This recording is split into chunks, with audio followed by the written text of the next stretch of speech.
Assalamualaikum warahmatullahi wabarakatuh. Saya Marisa Ardiapasa dari kelas 11 MIA 1. Di sini saya akan menceritakan kembali cerita rakyat yang berjudul Si Bungsu dan Ular Raksasa. Dahulu kala, di Bengkulu, hiduplah seorang janda tua bersama ketiga orang anaknya. Mereka hidup miskin dan tinggal di sebuah gubuk yang sederhana. Untuk memenuhi kebutuhan hidupnya, mereka hanya mengandalkan penjualan dari hasil kebun yang sempit. Pada suatu hari, wanita tua itu sedang mengalami sakit keras. Ia tidak bisa mengolah dan menjual hasil kebun itu ke pasar. Kini, ketiga anak gadisnya lah yang menggantikan pekerjaannya. Sudah berbagai tabib dipanggil untuk menyembuhkan penyakitnya, namun tidak ada yang berhasil. Hingga pada suatu hari, datanglah seorang peramal yang menemui wanita tua bersama ketiga orang gadisnya. Peramal itu berkata, "Hanya ada satu cara untuk menyembuhkan ibu kalian, yaitu dengan obat khusus yang dibuat dari dedaunan yang dimasak dengan bara gaib. Untuk mendapatkan bara gaib itu memanglah sulit. Kalian harus mencarinya di puncak gunung." "Apakah tidak ada cara lain untuk kami mendapatkan bara gaib itu, wahai peramal?" tanya salah seorang anak. "Tidak ada. Dan satu hal lagi yang harus kalian tahu, konon katanya di puncak gunung itu dijaga oleh ular yang sangat besar dan menyeramkan," ucap sang peramal. Betapa kecewanya ketiga gadis itu mendengar ucapan sang peramal. Ular raksasa itu, menurut para penduduk, akan memangsa siapapun yang berusaha mendekati puncak gunung itu. Tapi si bungsu yang melihat ibunya sedang sakit keras tidak tega. Hatinya teriris-iris. Ia nekat keluar rumah untuk pergi ke puncak gunung mencari obat untuk ibunya. Kedua kakaknya bukannya malah mendukung, tetapi malah mengolok-olok. Dengan susah payah, si bungsu memasuki hutan untuk mencari dedaunan. Setelah ia mendapatkannya, ia melanjutkan perjalanannya ke puncak gunung. Banyak rintangan harus ia lewati. Tanah dan batu yang semakin curam dan miring membuat tenaganya terkuras. Ketika hampir sampai di puncak gunung, hatinya miris. Rasa takut mulai menyelimuti dirinya. Goa tempat ular endaung memang sangat menyeramkan. Pohon-pohon yang besar dan dedaunannya yang rimbun menutupi sinar matahari sehingga membuat tempat itu menjadi gelap. Belum habis rasa takutnya, tiba-tiba terdengar suara gemuruh dan raungan keras yang berasal dari dalam goa yang membuat tanah yang dipijaknya menjadi bergetar. Beberapa saat kemudian terlihatlah seekor ular raksasa. Demi ibunya, si bungsu memberanikan diri.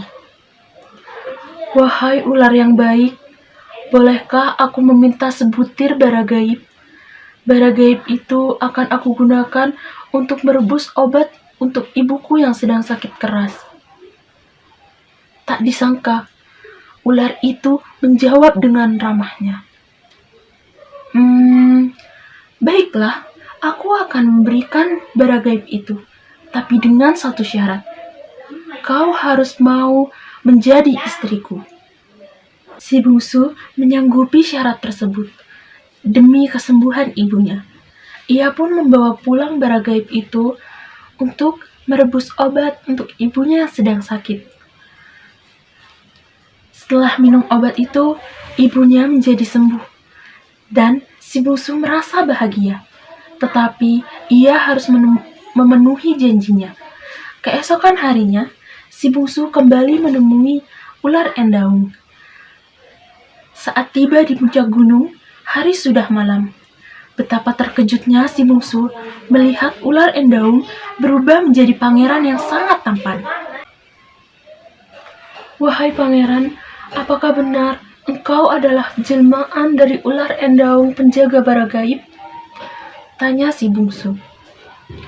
Benar, akulah si ular Endalu. Namaku Abdul Rahman Alamsyah. Aku disihir oleh pamanku. Aku akan menjadi ular ketika siang hari.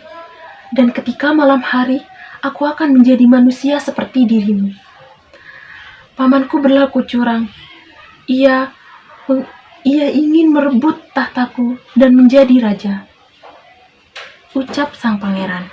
Sementara itu, kedua kakak si bungsu penasaran. Mengapa si bungsu bisa membawa bara gaib itu dengan selamat?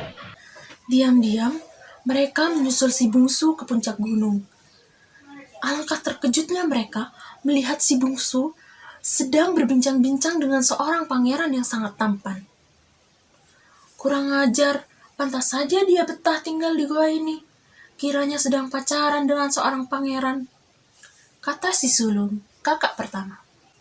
Kakak kedua berkata, aku tidak suka si bungsu hidup dengan pangeran. Ayo, kita cari cara untuk mencelakakannya. Mereka berdua menyusun siasat untuk mencelakakan si bungsu. Kemudian, mereka melihat sebuah kulit ular yang berada di depan pintu goa. Kita bakar saja kulit ular itu. Pasti nantinya sang pangeran akan marah. Malah bisa-bisa si bungsu akan dibunuhnya, kata si sulung. Rencana dijalankan. Saat itu, si bungsu dan sang pangeran berada jauh di dalam goa. Sedangkan kedua kakak si bungsu menjalankan aksinya dengan mengambil dan membakar kulit ular tersebut. Kemudian mereka berlari pulang. Tapi kejadiannya tak seperti yang mereka harapkan.